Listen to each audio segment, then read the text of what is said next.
Ndabaramukije bene data, amahoro y'umwami wacu Yesu Kristo nabane n'umwe wese. Ndashimiye Imana inyemereye ko nongera kuza imbere yanyu kugira ngo tuganire ku cyo Imana yashize ku mutima. Yesu nahabwe icubahiro. Reka dusenge Imana. Data, mu izina rya Yesu Kristo ndagushima ndagukengurukiye uyu mwanya Yesu mpaye kugira ngo nganire na bene data ibyo washize ku mutima wanje. Habwa icubahiro Yesu kuko ugomba kutwigisha, natwe turi imbere yawe kandi mpwemu wawe yera adusobanurira ibyo ushaka kuvugana natwe mu izina rya Yesu. Amen. Haleluya. Uyu munsi rero nje nk'umwigisha kandi nakwinginga ngo ufate urukaratasi, ufate ikaramu, wandike aho udata. Ihishurirwa Imana yampaye muri uku kwezi kwa12 k'uyu mwaka wa 2025. N'amahishurirwa atandukanye mugabo yose afise inyigisho. Izo nyigisho nizo ngira ndababwire icyo umwami Imana yambwiye. Imana ishimwe. Hari ikibazo kiriho mu bantu, umuntu wese akibaza ati mbega ikibazo citwa ngo mbega inyuma y'urupfu bimeze bite? Hagiye umuntu apfuye arenganye haba igikurikira n'igiki? Iyo dusomye Bibiliya hariho ibintu byinshi tubona, ariko kandi hariho n'ibindi tudahuta tubona. Iyo umuntu asomye adahuta abona, ariko hashimwe Yesu kuko aduhishurira akatwereka, hanyuma twaraba mu ijambo ry'Imana tukaca tubisangamwo. Imana nishimwe. Iyi ni suje ibabaje kuko womenga itwibutsa abacu bagiye, ariko kandi ibyo nabyo ntitubicisha iruhande. Twese turi ingenzi, umuntu wese arindira gusa isaha yiwe. Imana ishimwe. Umuntu wese arindira isaha yiwe, ariko icyo tuba dushaka ni ukugira ngo Imana idufashe twebwe tukihari, turushirizeho gutungana canke naho kuraba ko ibisabwa twavyegeranije. Rero nk'uko nari maze kubabwira, icyo ngomba kuganira namwe uyu munsi ni mbega abapfuye bari hehe? Inyishu turayisanga mu ijambo ry'Imana. Ijambo ry'Imana rimwe ritubwira yuko bamwe bari muri paradiso, abandi bari kuzimu. Abari muri paradiso turatanga ka karorero kandi Yesu hamwe yari ari kumwe na wa muntu ku musaraba yamubwiye ati, amaze kwihana akamubwira ati unyibuke, yaciye avuga ati humura, uyu munsi urabana nanje muri paradiso. Haleluya. Ati humura uraza kubana nanje muri paradiso. Rero Imana ishimwe, abakiriye Kristo Yesu bakagendera neza mu ijambo ry'Imana, hariho aho bateguriwe barindirira hitwa paradiso. Imana ishimwe. Kandi hariho n'ikindi canditswe kiyatubwira, dusomye hariya muri Luka 16, iriya mirongo ya 22 na 23 ivuga ku vyerekeye wa mutunzi n'umworo. Muraza kuvyisomera, wa mutunzi n'umworo. Bibiliya iratubwira yuko umutunzi yapfuye akajanwa ikuzimu. Ikuzimu rero haratandukanye n'aha tubona tuzika imibiri y'abapfuye. Aha dushingura imibiri siho kuzimu, kuko yaba haraha oya siho. Aha dushingura imibiri ni mwivu nyene nk'uko bisanzwe, ni nk'uko woshobora kwimba ivu ugashiraho ibindi. Hariho abandi bimba ivu bakavundika ibitoke mu rugarama, naho ni mwivu. Hari abandi bimba ivu bagateramwo ibiterwa, naho ni mwivu. Ariko n'iyi mibiri rero tumaze kuyamburwa, iyi mibiri isubira mwivu. Ariko aha hantu bita ikuzimu ni ahantu hagenda impwemu. Iyo impwemu imaze kuva mu muntu rero, naha rero uyu muntu atagororokeye Imana, hariho ahantu agenda hitwa ikuzimu, ariko n'ahantu setariye. Kandi ikindi naco, ibi byose ni ibyo mu buryo bw'impwemu, kubera yuko umuntu amaze gutandukana akava muri uyu mubiri, umubiri fizike, aba yinjiye mu yindi domene, ahantu ho mu buryo bw'impwemu.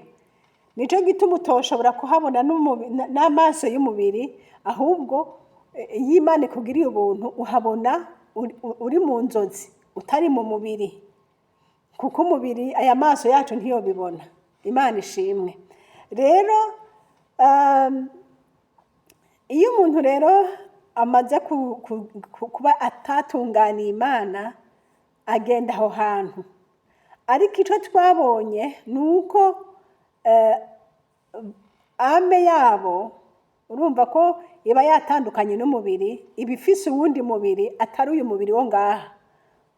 Uri adapte naho nyene izo mpwemu ziba ziri. Hanyuma kandi ikindi twabonye, conscience zigumana conscience. Umuntu akagumana conscience, iyo mpwemu ikaba isa nkaho imenga irafise ubwenge. Tubirabire kuri wa mutunzi iyo yarari, yarahamagaye aravuga ati, ndabasabye mungiri muhira, mumbwirire ab'iwacu bihane ntibazoza aha hantu ndi, kuko aha ni ahantu ho kubabarizwa. Ariko baramwishira bati, ntabyo twoshobora, kubera yuko bafise abahanuzi, bafise n'ivyanditswe, nibabyizere. Ndiko ndanyarutsa kumbure, ariko ndazi ibyo ndiko ndavuga murabyumva. Luka 16, reka aho tuhasome. Luka 16:22. Haravuga ngo, hanyuma rero wa mworo arapfa, abamarayika bamujana mu gikiriza ca Aburahamu. Na wa mutunzi arapfa, arahambwa. Mwumvise bene da? Umwe abamarayika baramujanye mu gikiriza ca Aburahamu, canke babatwara muri paradiso, ariko abandi barapfa hanyuma barahambwa. Hanyuma 23 ari kuzimu, murabonye yarahambwe. Hanyuma rero bacavuga ati, ari kuzimu. Uyu yari kuzimu ninde? Mbese n'uyu mubiri? Uyu yari kuzimu ni ya mpwemu yiwe, niyo yari kuzimu, yari aho hantu bita ikuzimu. Ngo ararangamiza, ababazwa cane. Mwumvise bene da? C'est un lieu de tourment. Imana ishimwe. Ibi rero ndiko ndababwira ntabwo ari imigani, ahubwo kandi sinje no kubasobanurira cyane muri ibi byanditswe, kuko twese twahora tubisoma, ariko nje kubabwira ibyo nabonye muri iyi ndwi. Muri iyi ndwi rero nabonye njanwa ahantu. Aho hantu rero bita ikuzimu. Njanwayo, ariko sinagiye muri uyu mubiri, murabyumva, nari ndyamye sinziriye. Imana niyo yashimye ko ngenda aho hantu kuhabona. Hanyuma mbona umuntu aranjana, ambwira ngo nje kukwereka naka iyari. Ambwira izina ry'umuntu wa kera twagendanye canke twasenganye. Hanyuma uwo muntu turagendayo. Hama dushitseyo ndamusanga ahantu nko mu kazu nyene, ahantu nko mu kazu gasanzwe kabi cyane, nta n'intebe yari iriyo, mbona yicaye hasi. Ariko mwumve, ni mpwemu ziba zambaye imibiri yaho nyene, apana imibiri yacu. Ariko umuraba ubona nkaho umenga n'uyu mubiri yambaye, ariko siko biba bimeze. Hanyuma aca aravuga ngo kubera iki umunzanye ino, kubera ko umunzanye kundaba. Urumva nkaho ababaye kubera iki ndamusanze aho hantu, kubera iki mbonye aho hantu ari. Uwo yantwaye ntaco yishuye, yarahoze. Hanyuma nanje ndamwitegereje, numva agahinda karanteye. Hama ndamukozeko mbona arashushe cane. Rero nk'umuntu w'Imana, reflex y'umuntu w'Imana, iyo ugiye ahantu ugasanga umuntu arashushe, umenya ngo aragwaye. Muri uyu mwanya ubwenge ntibwanjemo ngo nibuke ngo yarapfuye, oya, ahubwo nabona umenga n'umuntu ari muzima. Hanyuma mbona ashushe, nje mbona ngo aragwaye, nca ndamusengera, ndavuga nti Mwami Yesu, ndakwinginze umukize buno bushuhe. Kandi maze kumusengera mbona hariho n'abandi bantu kumbe bari aho hantu, sinari nababonye, mbona bari aho hantu.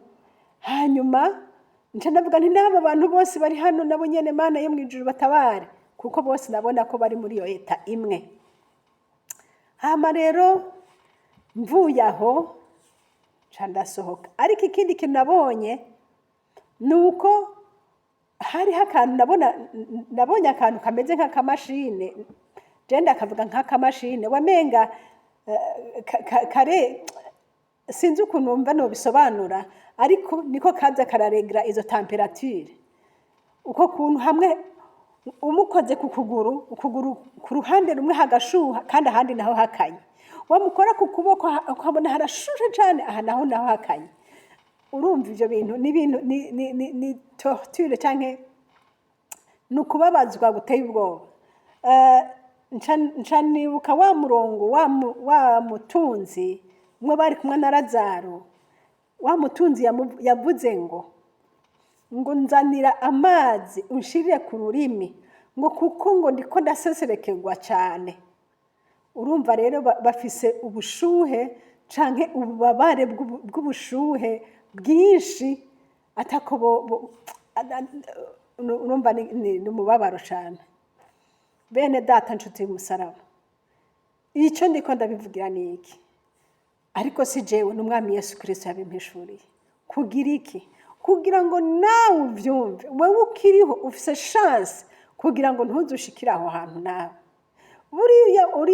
Uriya mutunzi yariko aravuga ikintu gikomeye, yariko arabona eta by'ukuri arimwo, ububabare ariko arumva, yifuza ati icyo mu mwanya nkagenda nkaburira abandi, nkababwira nti nyamara ni mwihane neza, ntihagire umuntu azoza kunsanga ahantu.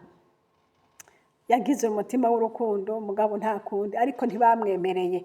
Bamubwiye bati aya nabo barumva ubutumwa, nibabwizere, nibatabwizera nabo bazogusangaho.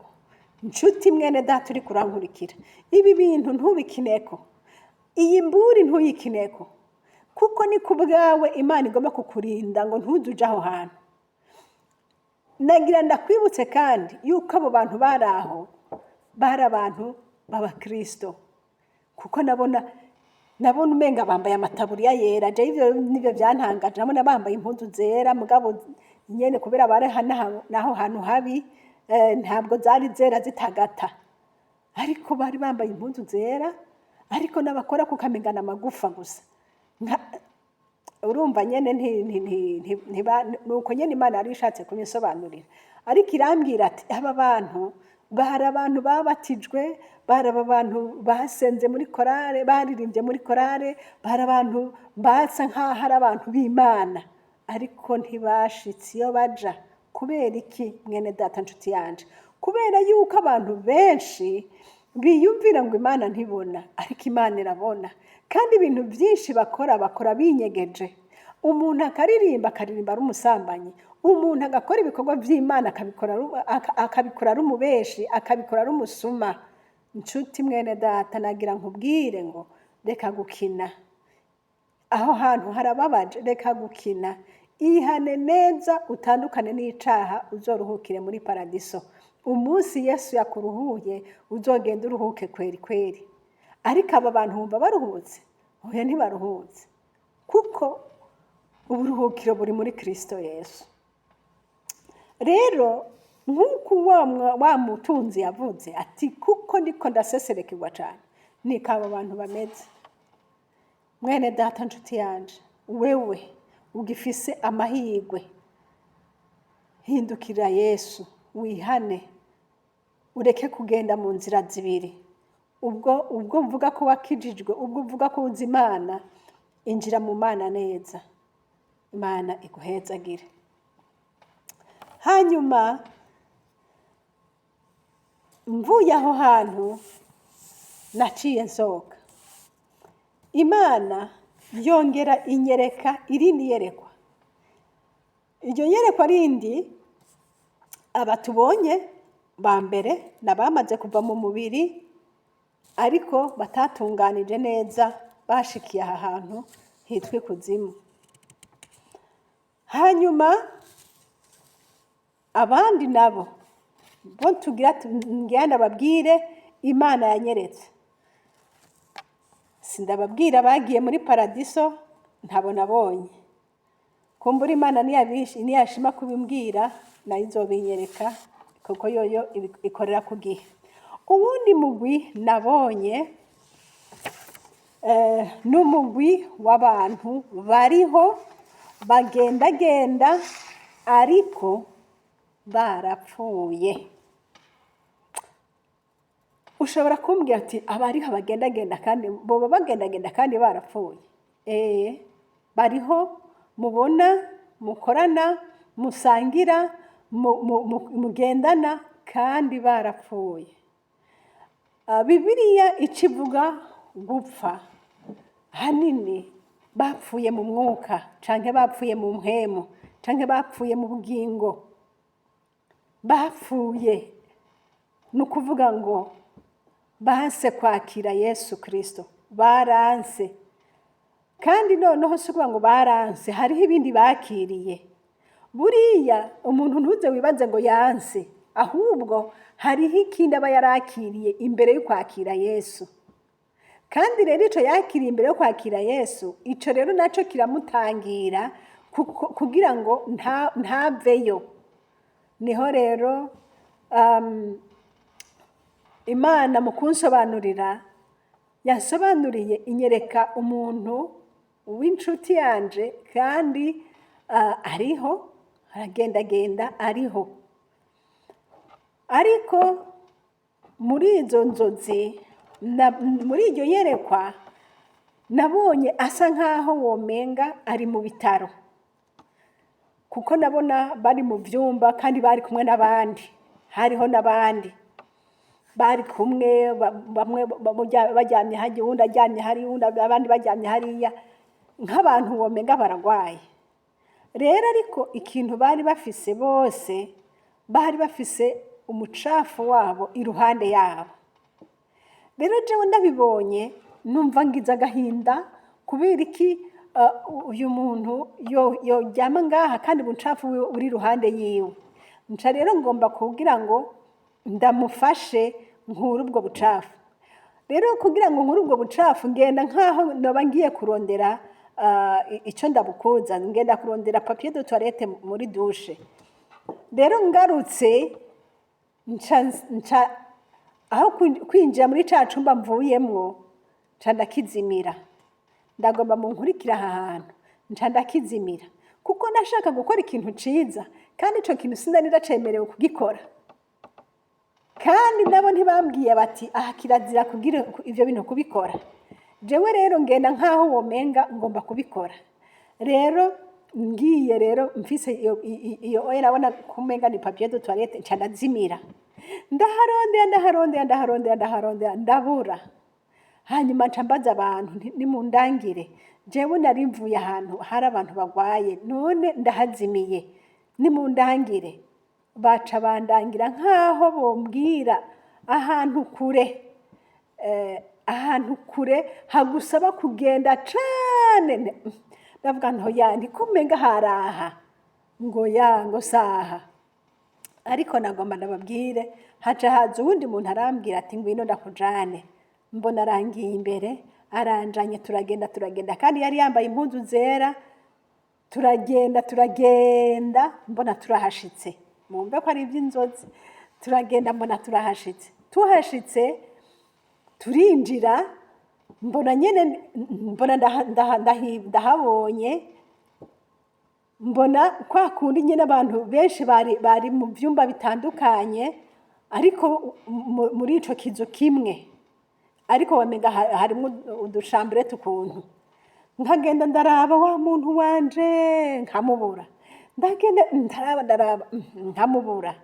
Ariko nza mbona umuntu avuze ngo mwese, ngo abantu mwese, ngo mwaje ngaha, ngo karibu, nyene nkaho umenga aradukaribishije.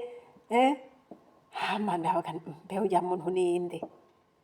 Ntiyari yambaye itaburiya yera ngo numvuge ngo akora aho hantu, kuko aho hantu nabona umenga ni kwa muganga, kuko nabona umenga abantu baho baragwaye. Hanyuma wa muntu abivuze ameze nk'uturamukije, kuko hariho n'abandi bantu benshi bari baje kuraba babo nk'uko nyene. Tuje turabazanya tuti none urya muntu ninde? Twumva umwe avuze ngo nguriya ngo ni umuguverineri ngo w'aha hantu. Tuti none ko atambaye n'umwambaro wo mwerekana ko ari uwa ngaha. Urumva ntere bwami ntiyari yambaye itaburiya yera, urumva ntiyari n'umuganga. Oya, yari yambaye impuzu zisanzwe. Rero mwene data uri kurankurikira, aho hantu ntabwo hari mu bitaro, ahubwo hari ahantu habitswe impwemu z'abo bantu bariho bagendagenda, ariko ubugingo bwabo bwamaze gushigwa ahantu. Murankurikira bene da, ubugingo bwabo bwamaze gushigwa ahantu. Ni ukuvuga ngo abo bantu ni babandi ubwira ubutumwa bwiza ukababwira, bakakurahira yuko badashobora kwihana, badashobora kwakira uyu Yesu. Mbere bakanamucokora, mbere bakanamuha n'ayandi mazina, mbere bakavuga uko, donc ukumva nyene yuko bari kure cane yo kumwakira. Nasobanukiwe yuko ntabwo ari bo, bari ahantu bararinzwe. Uriya muntu yavuze ngo adukaribisha, bavuze ngo niwe guverineri w'aho hantu, ni ukuvuga ngo niwe acunze aho hantu. Murumva ko jewe nari ngiye nkagenda nkaho womenga ngiye kumufasha gukuraho ubwo bucafu, ariko ntivyakunze. Ahubwo baciye bandojeta kure, nasubiye kugaruka ukundi gushasha, ariko naho ntivyakunze ko nshobora kwinjira ngo ndamufashe. Ibyo none bisobanurwa gute? Abo ni bande? Abo ni babandi banse kwihana,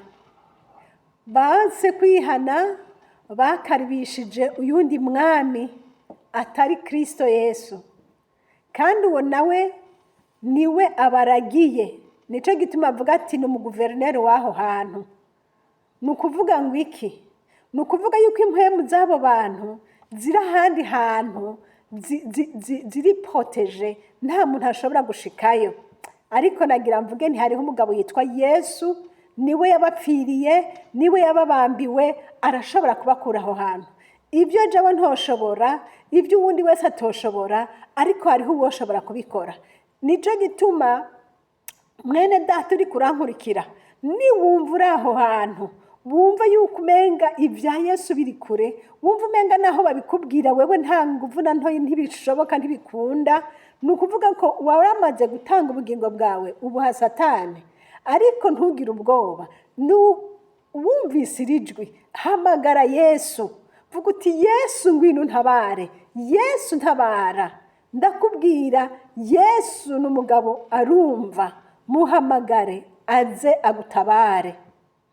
nta wundi muntu yobishobora. Mwene data nshuti yanje, umve nkubarire, uyo muntu wihaye Satani yakiriye uwo muntu. Hariho muhora mwumva imvugo bavuga ngo yaragurishije ubugingo bwiwe. Hariho abantu bamaze kugurisha ubugingo bwabo, hanyuma donc bamaze kuja munsi y'ukuboko k'uwundi muntu. Nico gituma wa muntu yavuga ngo amaki mwese ngo karibu, kugira ngo abereke ati aha ni mu rugo rufise yinago. Rufise yinago, ntaco mushobora gukora aha hantu. Nabonye bibabaje, abo bantu bari bababaye, abo bantu basa nk'abantu bagowe, bagwaye cane, baremvye, ariko kandi ntawe ariko arabavura kuko nta muganga yari ariyo. Muganga yitwa Kristo. Kristo niwe agirira impuhwe abantu. Kristo niwe atanga ubugingo. Mwene data uri kurankurikira, ukumva uri muri aba bantu, ukumva ufise agahinda kadashira, ukumva uri ahantu ugowe kandi ukabura nta cyo gukurayo, ndakugira inama uko nyene, hamagara Yesu. Hamagara, tabaza, Yesu araza. Kuko uwo muntu yumvise izina rya Yesu nawe nyene arahunga. Hamagara izina rya Yesu, vuga ko uyo muntu utabushaka, vuga ko ubwo bwamu utabushaka, garura ibyo wowe waravuze, vuga uti uyu munsi ndagomba guhindura adresse, uyu munsi ndagomba guhindukira Yesu. Niwe bidesida mu mutima wawe, ukumva ugomba guhindukira Yesu, by'ukuri Yesu araza kandi aragutabara. Yesu arafise inzira y'ingene wumva aho hantu. Imana ishimwe. Nibwo butumwa nari ndakuzaniye. Nta wundi muntu yobishobora. Hariho abantu ubona gose yuko waragerageje, warasengeye, warabwiye ubutumwa, waragize gute, mugabo imitima yabo ukabona iguma yugaye nkaho menga ifise inzugi zitamenwa. Ni kubera uwo muntu. Ariko aba bantu Yesu arashobora kubazura. Yesu arabishoboye. Kuko ntibarapfa, baracari bazima, baracari mu mubiri. Rero iyo umuntu akiri mu mubiri, haba hariho chance yo gukira. Haba hariho chance yo gukira. Rero Imana Data wa twese ibazure. Imana ishimwe. Hari ijambo ry'Imana rivuga muri Yesaya umengo, sinzi ko ari Yesaya nuko ari Yeremiya, rivuga ngo mugende mu buhora baboshwe, ngo mukure mu busho bwa Satani iyo banyegejwe, iyo bashizwe, ngo mubakureyo. Bene data, inshuti z'umusaraba, uku niko ndiko ndabakurayo. Hamagara Yesu. Uku niko ndiko ndakwinginga, nubona uri muri abo bantu, bwira Kristo, semerera, lira, takamba, bwira Yesu uti Yesu mwana wa Mungu, ngwino ungirire imbabazi. Uvuga uti Satani ndakwankiye n'ibyawe byose, ndagomba kuba uwa Yesu. Kubera yuko nutamwakiriye Yesu, ukwiye kubanza kumwakira kugira ngo ushobore kumwumva, ushobore kuvuga akumvirize, agutabare nk'umwana wiwe. Ariko niwaguma ushishikara kwanka kumwakira, bica bigora, yo gutabara gute kandi uri mu butware bw'uwundi muntu. Ariko numwakira ukavuga uti Mwami Yesu, ndaguhaye umutima wanje n'ubugingo bwanje, ngwino mbere umwami n'umucunguzi wanje, by'ukuri umaze kumwakira Yesu arakugururira ako gasho urimwo urakavamwo. Nagenda babwira nagasho ko mu buryo bw'impemu. Mu mubiri ushaka gusanga ariko aragendagenda canke mukorana, ariko yaja muhira akumva akagira agahinda ijoro ntasinzire, no ku murango hose ukamengana umuntu yagwaye mu mutwe, ariko ntiyagwaye. Nuko ubugingo bwiwe Satani yamaze kubufata. Ariko nakubwira inkuru nziza y'ibyo Yesu yambwiye. Ibidashobokera abantu kumana biracashoboka. Kuko igendagenda Kristo arashobora kugutabara. Wowe gusa gira pa, atura ibyaha byawe, wa mucafu nababwira, kuko abo bantu ntibaraho kubera kubaho gusa. baraho barafise ibyo bagirizwa, kuko Satani ntapfa kugutwara. Oya, swate waramwihaye, wemera ko akubera umwami. Hariho abantu bavuga iyo bagwaye bakagenda kurondera abapfumu, bagira gute ibintu byose bagahamagara abapfumu, banse kwakira Yesu no kumwizera. Rero urumva icyo cyatumye ubiwe kirahari, kandi nta wundi muntu yoza kugigukuriraho. Nka kwa kundi nari nshaka kugira ngo nkure ubwo bucafu, ngo none ngo mbonye ari umuntu wacu, ngo none reka ndabukureho, ariko ntibyakunze. Niho wa mutunzi ka karorero katekaye, bwira bafise abavuga ubutumwa nibizere, nibatizera nabo bazoza kubona ayo mahano. Rero aba bantu nuko rero bari muri ubwo ubusho bw'abadayimoni cyangwa ubusho bwo mu buryo bw'impwemu, kandi bararinzwe cyane, naho ubona bidegembya, bari mu mubabaro udahera. Uwo rero ni uwundi mugwi nari mvuze wa kabiri. Uwo ni umugwi w'abantu batamenye Imana, abantu banse kwakira Yesu, ariko sibo kandi bararinzwe, bari ahantu barindiwe, bari mu gasho ka Satani. Abo nibakira Yesu bakatura ibyaha byabo baratabagwa.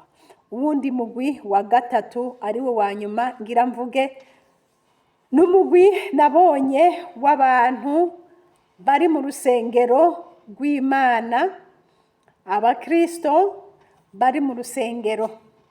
Aba bakristo rero bo barahari fizikama, kandi barakiriye Yesu, baratura ibyaha byabo, ariko aba bantu nabo bari ahantu bita, nabonye nk'aho bari mu bitaro, kuko nababonye bamwe bafise ibipfupfuri ngaha, abandi bagwaye gutya, abandi bagwaye gutya, bari mu bitaro. Bafashwe n'iki? Batewe n'umwansi, bararashwe na Satani. Hari igihe Satani afata akarasa nko mu ishengero, akarasa abantu bose bagakubitika. Yesu yabwiye Simoni, aramubwira ati, yewe Simoni, ati mbonye Satani aje nk'umurabyo, ati kandi aje kubasekuwa, ati ariko nimuhumure, nabasengeye ngo kwizera kwanyu ntiguhere, ati kugira ngo namwe nimwamara gukomera muce mukomeza abandi. Rero hari igihe Satani aza akabasekuwa, akabateza ikintu nko mu ishengero, mwese kikabakunkumura pe, kikabashira ahantu mu kwidodomba, kikabashira ahantu mu rwanko, kikabashira ahantu mu gucanamwo, kikabashira ahantu h'amajambo n'ubwansi n'amacakubiri n'ibindi byose, kubera Satani yakubise uwo mwami. Ibyo byose rero bimaze kuza bikaba muri mwebwe, bikaba muri twebwe, nibyo biba biduteye ingwara zo mu buryo bw'impwemu. Tubisoma muri 1 Thessaloniciens chapitre ngahe, Abatesalonike ba mbere igice ca 6, ngendabe igice ca 6 ku murongo wa kangahe.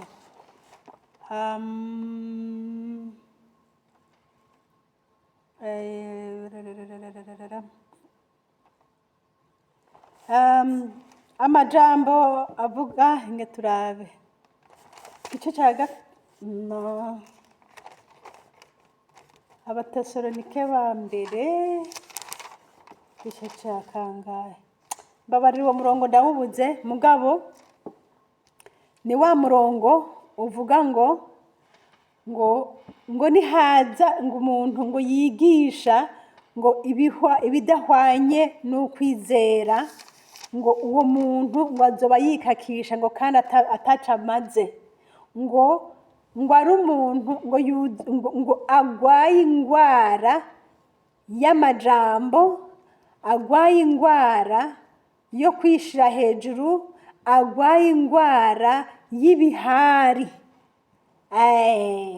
N'ayo majambo indwara zo mu buryo bw'impwemu zikunda gutera mu bantu b'Imana, n'izi ndwara z'ibihari, indwara z'amajambo, indwara zo kwidodomba, indwara z'amacakubiri, indwara numenye yuko Satani yakubise ahantu kweri abantu baja muri ivyo nyene, ni ukuvuga ngo bagwaye. Rero iyo hagize abantu basenga, haguruka abantu basenga, ni ukuvuga ngo baca bajanwa muri hopitale y'Imana. Nabonye rero abo bantu bari mu mahopito, aho hantu ngerageza kugenda kubarabayo, ariko uwo mudokiteri aranyankira. Nabonye umuntu umwe gusa yakubiswe mu mutwe, afise ipfupfuri mu mutwe, ariko ni mu buryo bw'impwemu mu byumve. Mbona uwo muganga acaransohora, ntiyakunze ko ndaba abandi ngo ndabe ingene bamerewe, ariko namenye ivyo gusa, yuko aba bantu bakubiswe n'umwansi, hama bagatsindwa, hanyuma bagakomereka. Ariko iyo umuntu atakambiye Imana, hakaboneka abasenga, Dr. mukuru yitwa Yesu acaza kubavura. Murumva ko aba bantu bo muri ubu mugwi utandukanye na wa wundi tuvuyemo. Umwe tuvuyemo baragwaye kandi ntibariko baravurwa, kandi bari protege, ntihagire n'uza kubatabara kuko banze kwakira Yesu. Ariko aba bobo barakiriye Yesu, baratewe n'umugwanizi, hanyuma barakubitika, baraneshwa, ariko umuganga ariko arabavura kuko babasengeye. Imana ishimwe. Mwene data, inshuti y'umusaraba, intambara ntizizobura kuza, ariko wirinde ntizigagutware. Imana idufashe. Yobu yarakubititse, arakubitika, ariko umubiri warakubititse, ariko umutima uguma uri muzima. Uzasanga hariya mu gice ca mbere, muri Yobu igice ca mbere, ku murongo wa 20 na 22.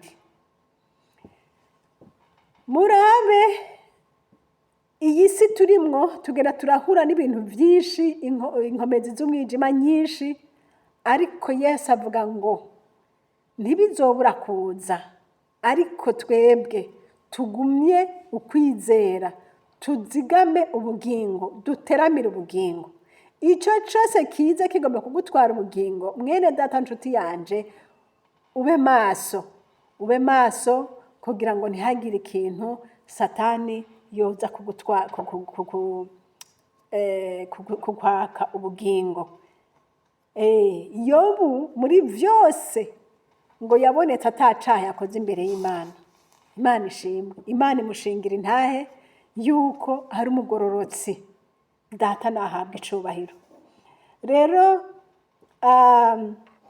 ijambo nohereza ko niri, wewe wakubititse, wewe uri kwa muganga, wewe Yesu ariko arakuvura, bishoboka ko uri umukozi w'Imana, bishoboka ko uri umupasiteri, wahuye n'ibibazo byagukomerekeje cyane, Satani yaragukubitse urakubitika, uranka abantu ukibaza ngo nibo babiguteye. Yeka, ni Satani yaje akubita uwo mwami, urasanzaza. Kandi n'abakristo nabo barakubititse, nabo nuko bagiye mu majambo menshi, bariheba, baja mu makritike, baja mu majambo n'umugwanko bw'ubusa byinshi n'ibindi byinshi. Ariko garukira Yesu, emera Yesu akuvure, emera Yesu akuvure, kandi Yesu arabishoboye. Duhereze ku ijambo riri muri Yeremiya igice ca 17 ku murongo wa 14. Haleluya. Duce duherezaho Yeremiya 17 ku murongo wa 14. Ndasoma mu izina rya Yesu Kristo. Haravuga ngo, mvura Uhoraho we, nanje ndakira, undokore nanje ndarokoka, kuko ari wewe shimwe ryanje. Imana ishimwe. mvura uhoraho, haleluya, undokore nanje ndarokoka. Imana ishimwe. Erega bari mu bitaro bose suko bose bakira, hari abapfirayo, ariko utabaje Yesu uti ndokora nanje ndarokoka. Nukuri Yesu akurokore kandi urokoke mu izina rya Yesu. Tabaza Yesu, muhamagare uko wumva umerewe, ivyo vyakubabaje, ivyo vyakugizene, bwira Yesu akuvure, bwira Yesu agutabare. Waruzi ngo n'umuntu haruca mupfa, nta muntu ntaco mupfa, ni Satani. Ni Satani yaje arakubita kugira ngo asekuwe ishengero ry'Imana. Ariko hashimwe Yesu, n'umuganga wacu aratuvura. Rero Imana yo mwijuru nibahezagire. Niyo migwi itatu Kristo Yesu yamishuriye, kandi iyo migwi yose mwene data hariho umwe uriya wabamaze kurangiza ntaco twobikorako, ahubwo Imana ibishatse kugira ngo twirinde ntituze twisange hariya, kuko nabo bari abantu b'Imana, bari bicaye aho wicaye, bari bakora ibikorwa nk'ivyo uri kurakora, bari aho mu rusengero, bari aho mu Mana, bazinduka gusenga mu gatondo nk'abandi bose, ariko urupfu rwabasanze batiteguye. Kubera iki? Kubera yuko bagendana ingendo zibiri, bakaririmba badakizwa, bagasenga badakizwa, bakaba mu rusengero badakizwa. Abo bantu Imana ntibikangwa, iherezo ryabo riri hariya. Uyu munsi baraho barindiriye umwanya wa jijima, kuko nturaza. Baraho barindiriye. Wewe nawe ukiri muzima wirinde, Imana igutabare, ntuzuje hariya hantu. Ndakwifuriza kuzoja muri paradiso yo mwijuru igihe uzoba warangije urugendo rwawe. Abandi bantu, uyundi mugwi, ndiko ndasubiramwo nka resume. Uwundi mugwi n'uyu mugwi w'abantu banse kwakira Yesu. Aba bantu bari mu mugwi wa sataniste, bihaye gukorera Satani kandi petetre bari no mu rusengero. Aba bantu bihaye gukorera Satani bashaka kuba batinjira no mu rusengero, ariko abo bose banse kwakira Kristo Yesu bari munsi y'ukundi kuboko, kandi uwo nawe arabarinze ngo arabacunze ngo ntibaveyo. Ariko ndakubwira nti kutarava muri uwo mubiri, ndahamagara Yesu. Yesu arumva iyo muhamagaye, muhamagare, rondera umukozi w'Imana watura ibyaha byawe, ubyature, kuko niba byatura biharigwa, kandi Satani ntashaka kugufata kandi watuye. Ni wapfupfira mu minwa y'Imana uzoja mwijuru muri paradiso. Atura ibyaha byawe wihane, Yesu akugirira imbabazi.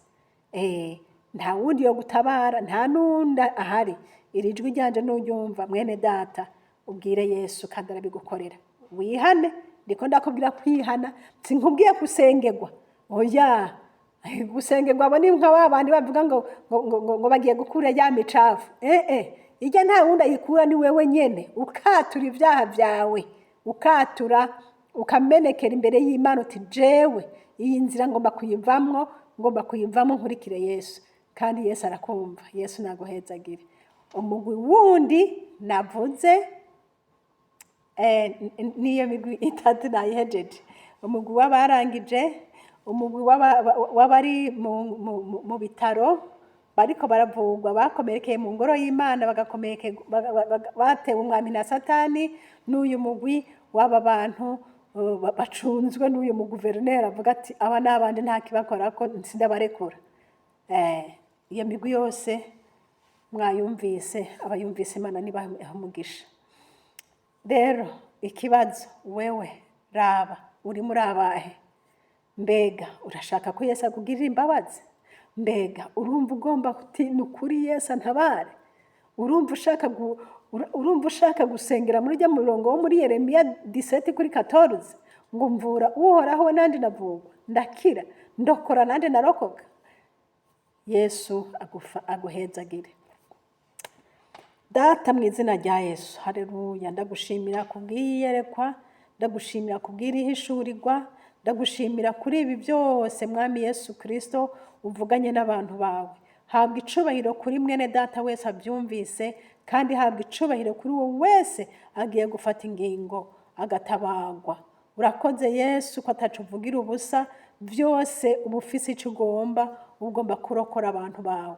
Mana ndagushima kwa byumvise n'abazovyumva hanyuma, ndasabye ubushobozi bwawe bushishikare kwiyerekana, data ubushobozi bwo gukiza, ubushobozi bwo kurokora, ubushobozi bwo kuvura mu izina rya Yesu. Abafashwe n'impiri n'umugwanizi, Mana ubarekure mu izina rya Yesu.